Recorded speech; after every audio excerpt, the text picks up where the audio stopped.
ஓசூரில் வழக்கறிஞர் கண்ணன் தாக்கப்பட்டதை கண்டித்து சென்னை உயர்நீதிமன்றம் மற்றும் சைதாப்பேட்டை நீதிமன்றம் முன்பாக வழக்கறிஞர்கள் போராட்டத்தில் ஈடுபட்டனர். கிருஷ்ணகிரி மாவட்ட ஓசூர் நீதிமன்ற வாயில் எதிரில் வழக்கறிஞர் கண்ணன் கொடூரமாக தாக்கப்பட்ட சம்பவத்திற்கு எதிர்ப்பு தெரிவித்தும் வழக்கறிஞர்களை பாதுகாக்க சட்டத்தை அமல்படுத்த வேண்டும் என்பதை வலியுறுத்தியும் தமிழகம் முழுவதும் வழக்கறிஞர்கள் போராட்டத்தை முன்னெடுத்தனர்.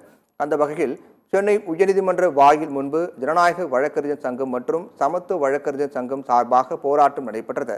இந்த போராட்டத்தில் ஏராளமான வழக்கறிஞர்கள் கலந்து கொண்டனர்.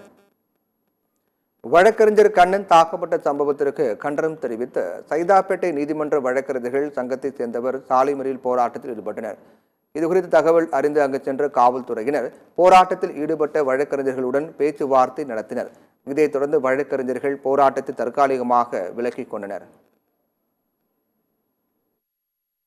சைதை நீதிமன்ற வழக்கறிஞர் சங்கம் சார்பாக இன்று ஓசூரில் படுகொலை செய்யப்பட்ட கண்ணன் அவர்களின் படுகொலையை கண்டித்தும் மற்றும் வழக்கறிஞர் பாதுகாப்பு சட்டத்தை தமிழக அரசும் மத்திய அரசும் இயன்ற விரைவில் அமல்படுத்த வேண்டும் என்றும் கோரி இன்று நீதிமன்ற புறக்கணிப்பு போராட்டம் நடத்தியுள்ளோம். நாளையும் இந்த நீதிமன்ற போராட்டம் தொடரும்.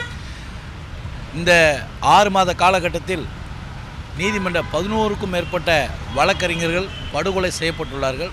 அதை கண்டித்தும் இனிவருங்காலங்களில் வழக்கறிஞர்கள் பாதுகாப்பு வேண்டியும் வழக்கறிஞர் பாதுகாப்பு சட்டத்தை முறைப்படி நிறைவேற்ற வேண்டியும் இந்த போராட்டம் நடைபெற்றது.